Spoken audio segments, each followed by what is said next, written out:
Bangladesh Pakistan match নিয়ে চলছে চুলচেরা বিশ্লেষণ। অঘোষিত এই সেমিফাইনালে যারাই জিতবে তারাই পাবে ফাইনালের টিকিট।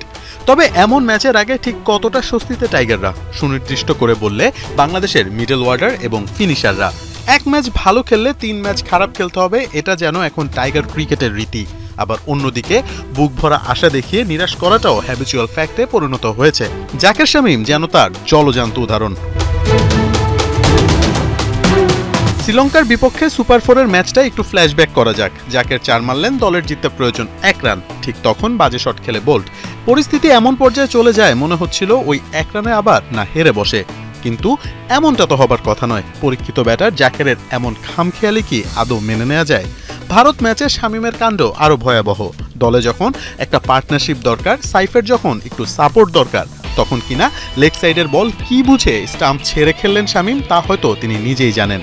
ফলাফল বারুণের ঘূর্ণির কিছুই বোঝেননি, ডাক মেরে আউট হয়ে দলকে ফেলেছেন বিপদে, হারে রেখেছেন অবদান।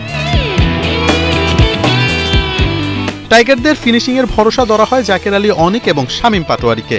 তবে বিগ ম্যাচে বা বিগ টুর্নামেন্টে তারা দলকে ডেলিভারি দিতে ব্যর্থ। এশিয়া কাপে শ্রীলঙ্কার বিপক্ষে এই 2 ব্যাটার 34 বল করে খেলেছেন, রান করেছেন একজন 41, আরেকজন 42, ওই এতটুকুই। এই রানও কি মডার্ন ক্রিকেটের সাথে যায়? ওই 1 ম্যাচ বাদে এশিয়া কাপের বাকি 4 ম্যাচে জাকেরের রান 4, 9, 12, 0, মোট 25। আর এই 25 রান করতে তিনি বল খেলেছেন 22টি। ভাবা যায়। অন্যদিকে শামীম হংকংয়ের বিপক্ষে নামতে হয়নি। এছাড়া বাকি 3 ম্যাচে স্কোর 11, 14, 0, মোট ওই একই 25।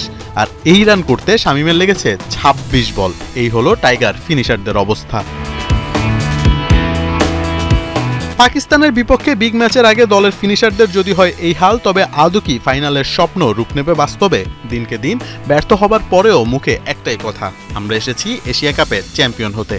মুখে বলে তো আর চ্যাম্পিয়ন হওয়া যায় না। চ্যাম্পিয়ন হতে হলে পারফরমেন্সটাও হওয়া চাই টপ নচ।